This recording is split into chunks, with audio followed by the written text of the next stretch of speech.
Chapter 27. As I succeeded with my writing, my standard of living rose and my horizon broadened.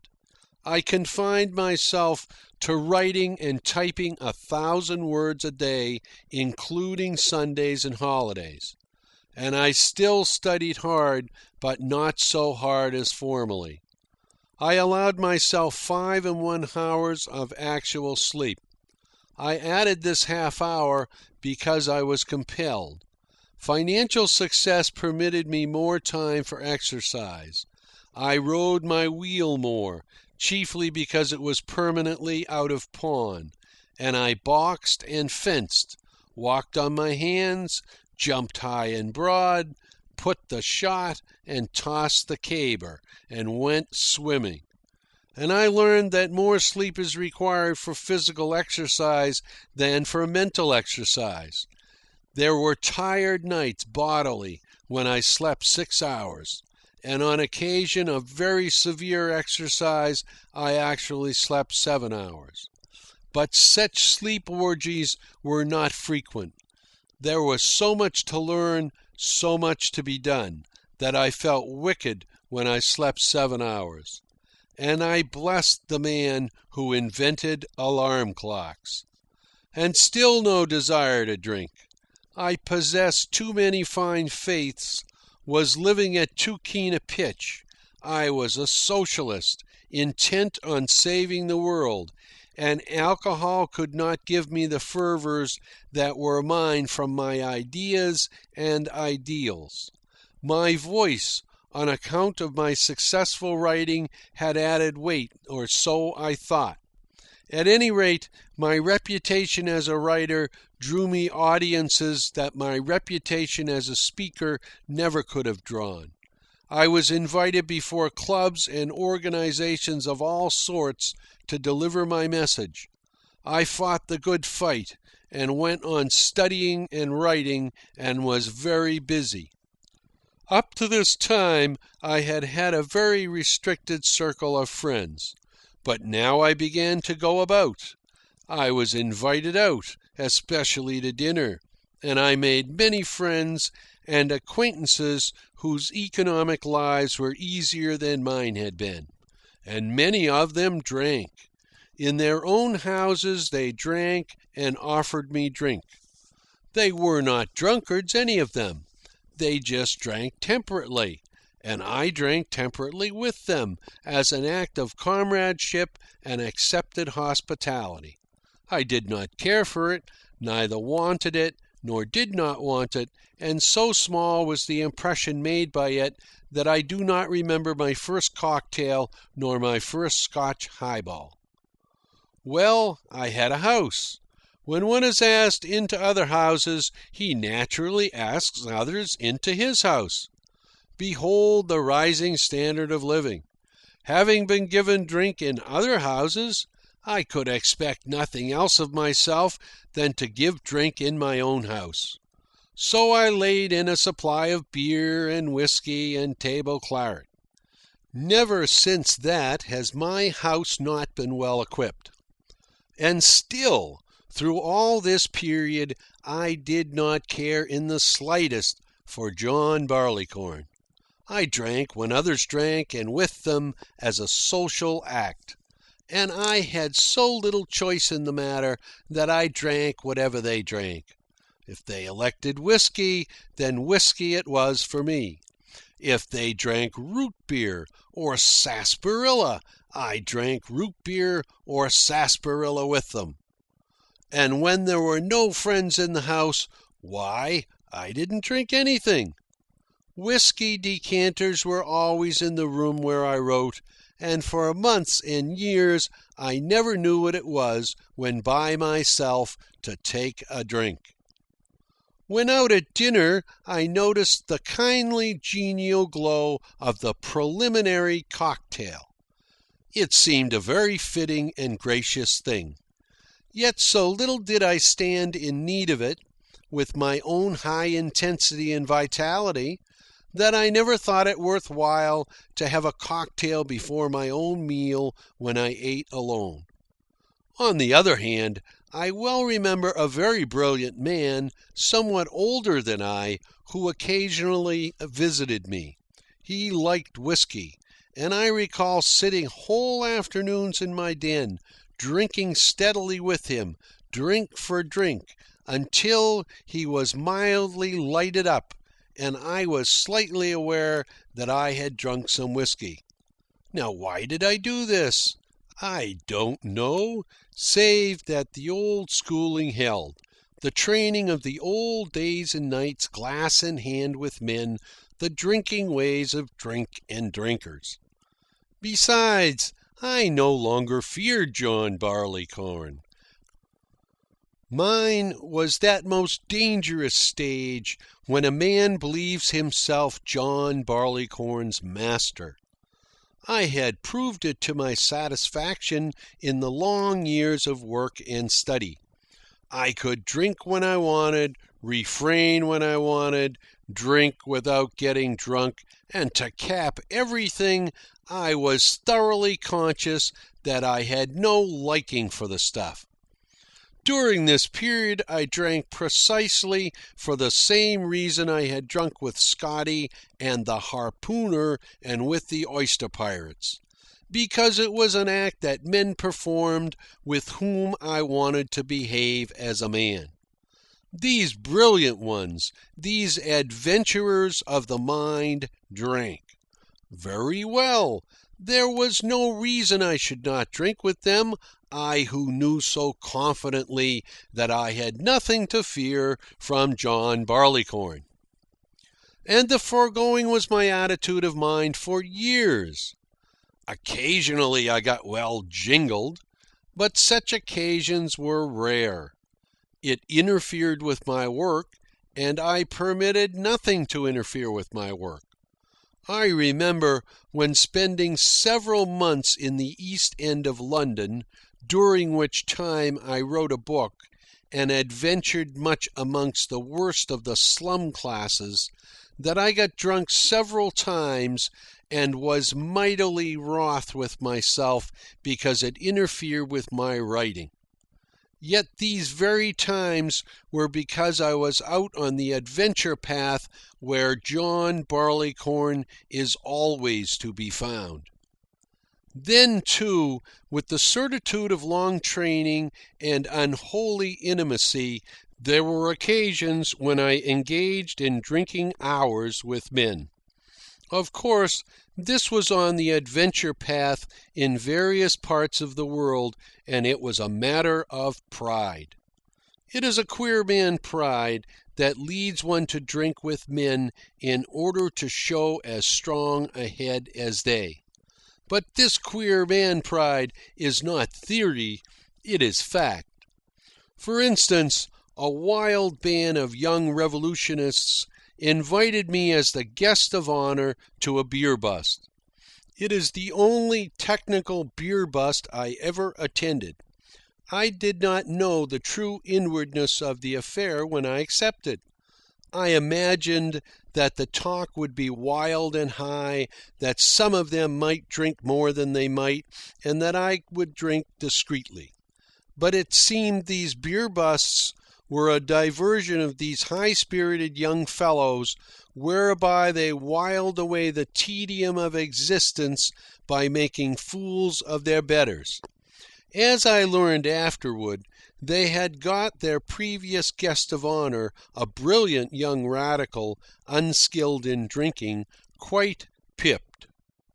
When I found myself with them and the situation dawned on me, up rose my queer man pride. I'd show them, the young rascals. I'd show them who was husky and chesty, who had the vitality and the constitution, the stomach and the head, who could make most of a swine of himself and show it least. These unlicked cubs who thought they could outdrink me. You see, it was an endurance test, and no man likes to give another best. Faugh! It was steam beer. I had learned more expensive brews.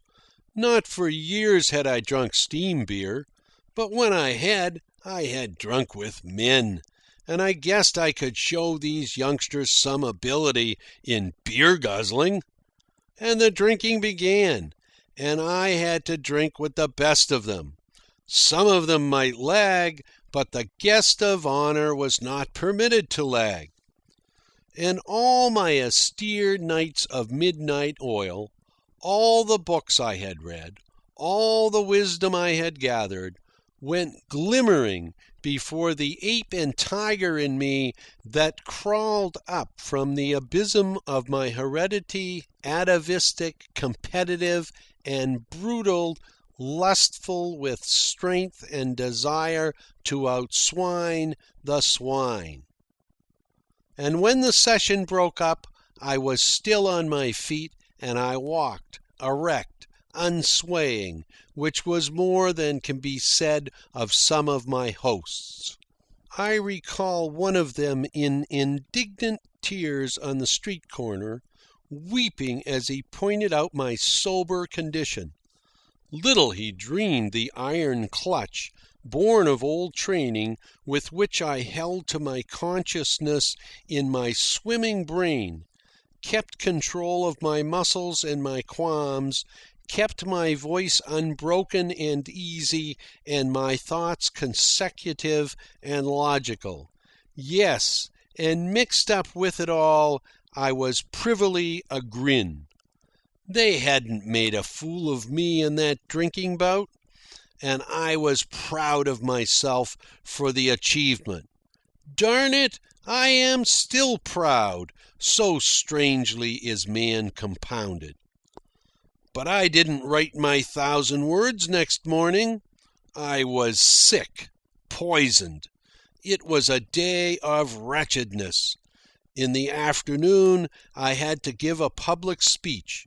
I gave it, and I am confident it was as bad as I felt. Some of my hosts were there in the front rows to mark any signs on me of the night before.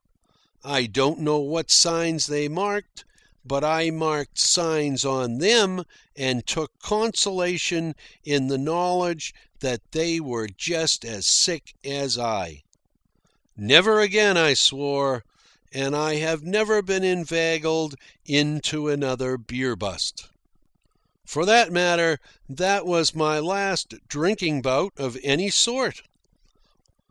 Oh, I have drunk ever since, but with more wisdom, more discretion, and never in a competitive spirit.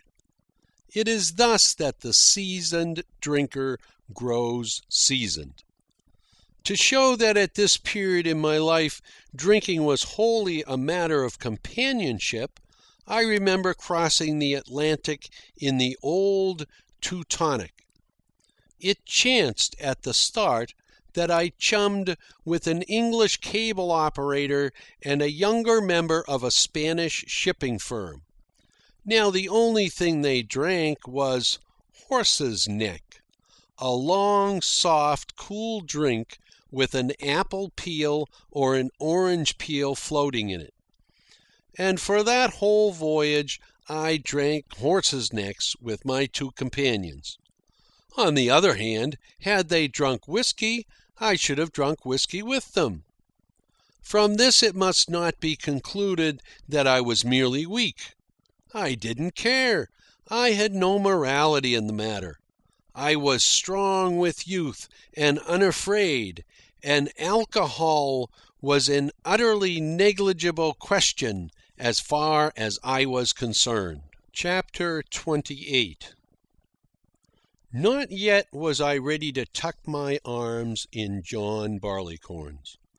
The older I got, the greater my success, the more money I earned, the wider was the command of the world that became mine, and the more prominently did John Barleycorn bulk in my life. And still I maintained no more than a nodding acquaintance with him. I drank for the sake of sociability, and when alone I did not drink. Sometimes I got jingled, but I considered such jingles the mild price I paid for sociability. To show how unripe I was for John Barleycorn, when, at this time, I descended into my slough of despond, I never dreamed of turning to John Barleycorn for a helping hand. I had life troubles and heart troubles which are neither here nor there in this narrative, but combined with them were intellectual troubles which are indeed germane. Mine was no uncommon experience. I had read too much positive science and lived too much positive life. In the eagerness of youth, I had made the ancient mistake of pursuing truth too relentlessly. I had torn her veils from her, and the sight was too terrible for me to stand. In brief, I lost my fine faiths in pretty well everything except humanity, and the humanity I retained faith in was a very stark humanity indeed. This long sickness of pessimism is too well known to most of us to be detailed here. Let it suffice to state that I had it very bad. I meditated suicide coolly, as a Greek philosopher might. My regret was that there were too many dependent directly upon me for food and shelter for me to quit living. But that was sheer morality. What really saved me was the one remaining illusion, the people. The things I had fought for and burned my midnight oil for had failed me. Success, I despised it. Recognition, it was dead ashes. Society, men and women above the ruck and muck of the waterfront and the forecastle, I was appalled by their unlovely mental mediocrity. Love of woman, it was like all the rest. Money, I could sleep in only one bed at a time, and of what worth was an income of 100 porterhouses a day when I could eat only one? Art? Culture? In the face of the iron facts of biology, such things were ridiculous. The exponents of such things only the more ridiculous. From the foregoing, it can be seen how very sick I was. I was born a fighter. The things I had fought for had proved not worth the fight. Remained the people. My fight was finished, yet something was left still to fight for, the people. But while I was discovering this one last tie to bind me to life, in my extremity, in the depths of despond, walking in the valley of the shadow, my ears were deaf to John Barleycorn. Never the remotest whisper arose in my consciousness that John Barleycorn was the anodyne, that he could lie me along to live. One way only was uppermost in my thought: my revolver, the crashing eternal darkness of a bullet. There was plenty of whisky in the house for my guests. I never touched it. I grew afraid of my revolver, afraid during the period in which the radiant, flashing vision of the people was forming in my mind and will. So obsessed was I with the desire to die that I feared I might commit the act in my sleep, and I was compelled to give my revolver away to others who were to lose it for me where my subconscious hand might not find it. But the people saved me. By the people was I handcuffed to life. There was still one fight left in me, and here was the thing for which to fight. I threw all precaution to the winds, threw myself with fiercer zeal into the fight for socialism, laughed at the editors and publishers who warned me and who were the sources of my 100 porterhouses a day, and was brutally careless of whose feelings I hurt and of how savagely I hurt them. As the well-balanced radicals charged at the time, my efforts were so strenuous, so unsafe and unsane, so ultra-revolutionary that I retarded the socialist development in the United States by 5 years. In passing, I wish to remark at this late date that it is my fond belief that I accelerated the socialist development in the United States by at least 5 minutes. It was the people, and no thanks to John Barleycorn, who pulled me